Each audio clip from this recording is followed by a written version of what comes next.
Out in the wild, they're beautiful, but for some, they are the bane of every embroiderer's existence. What are we talking about? Bird's nest. But not just any bird's nest, the red bobbin bird's nest.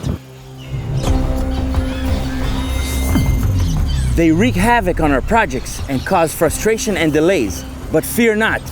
Today, we're diving deep into the world of bird's nest, uncovering their causes and providing solutions for smooth embroidery every time. Don't forget to like, subscribe, and hit the notification bell so you know when we're coming out with the next awesome video.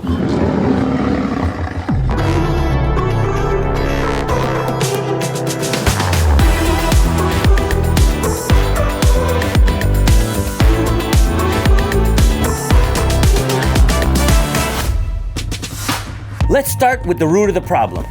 Tension, tension, tension, imbalance. If your bobbin tension is too loose, or your top tension is too loose, you may encounter bird's nest. Whether your bobbin is too tight or too loose, we're gonna tighten this screw a quarter turn at a time or loosen it a quarter turn at a time to get the good result.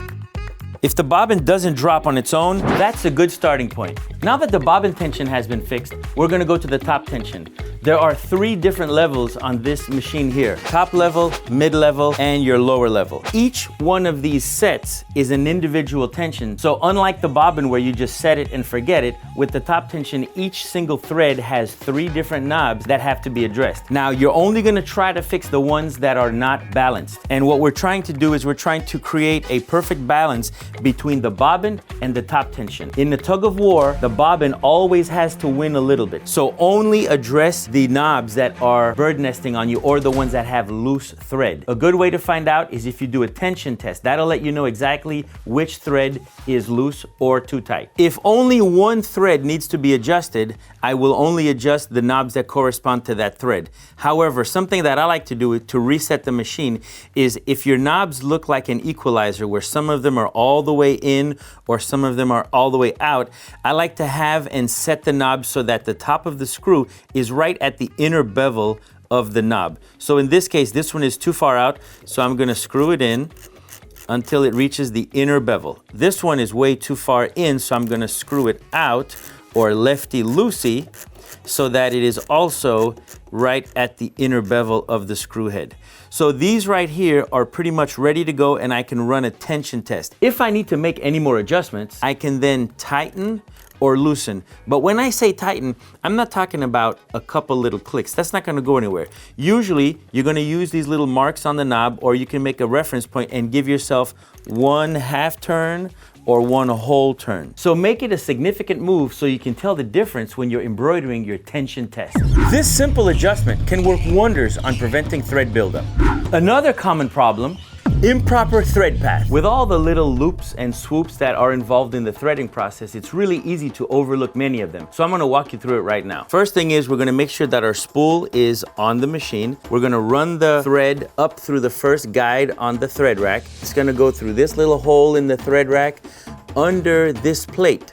Now in this particular tension knob, there is a little slit where the thread has to go through and inside. Some of them may have a little peg, so make sure that the thread follows all those directions. Once it's in here, you're gonna run it through the coil. This kind of helps your thread stay nice and tidy so that they don't get all messed up. Under here, it's gonna go over the felt pad inside and under between these 2 plates. It's okay for you to lift the plates as you're doing this. And again, make sure that if there's a peg, that the thread goes behind that little peg or through the slit. It's really important that you don't just put it in between the sides because it won't have the right amount of pressure. In this little dial right here, it's gonna go around it 1 whole turn and then back down. Here, it's gonna go through the plate. These don't lift up as much, but they are separated. It's gonna go right through it, over a little tension spring, and back down into the thread guide.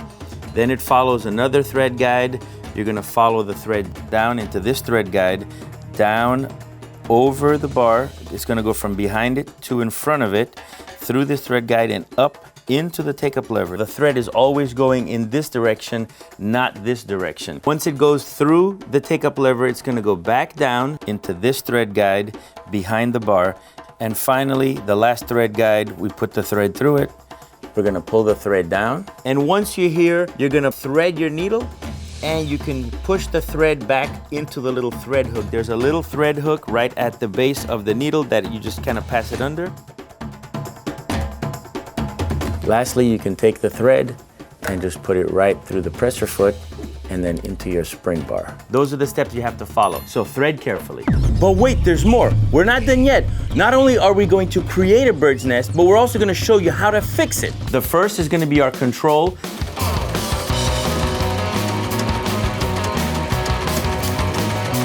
Our control test is all done. Let's see what we have.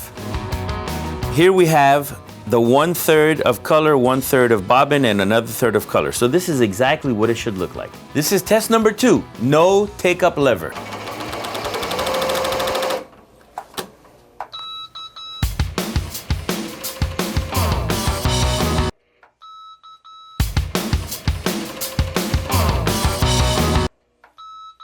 Just as I expected, we couldn't even get through that test. If you take a look here, the thread started to shred because it was not threaded properly. So remember, thread path was one of the things that we talked about. Because we bypassed one of the loops and the swoops, this time being the take-up lever, the thread started to shred, it wasn't working right, and when you look at the back, we have a little mini bird's nest happening here. This is not good. So now we're gonna thread the machine back correctly, loosen up all the knobs, and then we're gonna really see what a bird's nest looks like.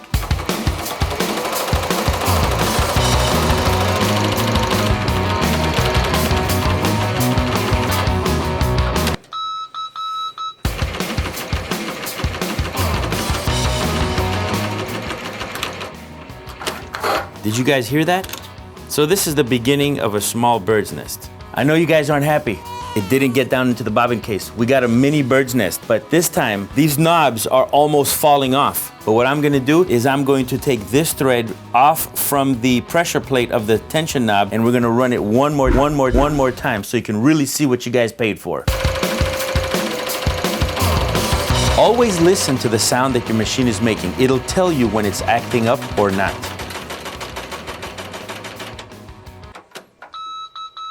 Did you hear that? I sure did. That seemed really painful. Now let's take a look. You see how it's stuck? Man, that's not going anywhere. So if I try to lift it, it's not gonna go. If I try to pull my hoop out, that's not going anywhere. So we're gonna have to go under, and whoo, what a mess. Look at that. See how it's stuck in there? With an X-Acto knife, I'm gonna cut that little nest part right from the top. So be very careful.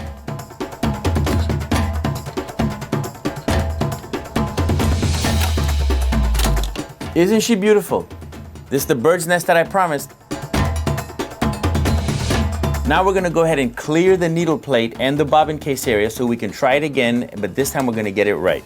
You could try to remove the bobbin first to get that out of the way if you can. And now I'm gonna take the needle plate off using the little Z tool provided to you in your toolkit.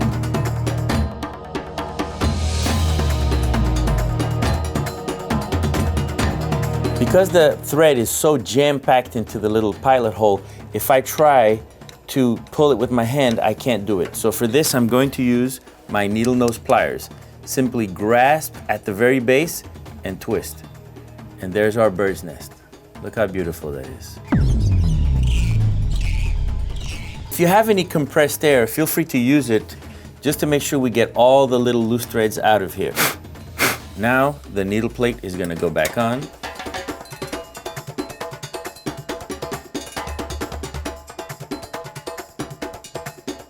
Now that the bobbin area is all nice and clean, I'm gonna put the bobbin back, retighten the knobs, and start from the beginning. You know, all those knobs can be very intimidating, so what I've done is I've broken it down to its simplest forms. Right now we're looking at just one set of thread guides and tension knobs. So this example is to show you why it's so important to make sure that everything is threaded. So let's say you are about to sew, you have your thread through, but you didn't quite get it through all the tension knobs and everywhere. This is representative of your rotary hook. When I lift the take-up lever, it should tighten this knot if all my tensions were correct. But watch what happens. Instead of tightening the knot, it's going to actually grab the thread from the spool and not tighten the knot.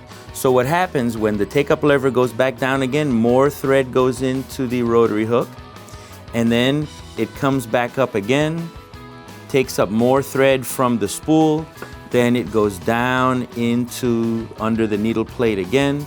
Remember, this could be going at least 600 stitches per minute. And so by the end of a couple seconds, you have a bunch of thread bunched up in here, and that's what's gonna cause the bird's nest and all the noise. Make sure you do your methodical problem solving and do one thing at a time. Try not to do too many. I kind of know what I did, so I know what I have to do, if you know what I mean. Because if you did what you did and you know what you got to do, then you can do it.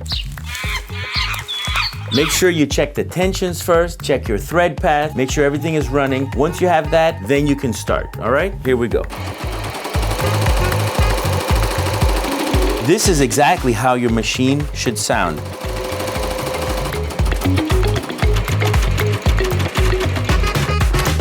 All right, guys, we went from good to not so good to it's getting bad to the really bad bird's nest. Now, I did the final test, and all I did was use the rule of thumb. So let's take a look. Ready? We're back to normal. Troubleshooting bird's nest is about methodical problem solving. Try one solution at a time so you could see the impact on your stitching. By identifying and addressing the root cause, you could bid farewell to those tangles for good.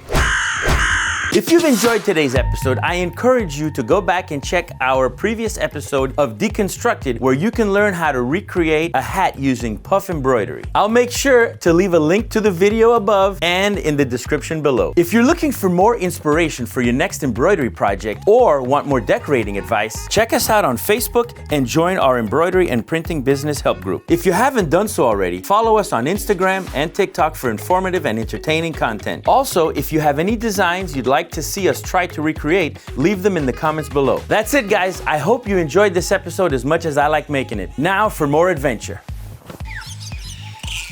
No birds were harmed in the filming of this episode.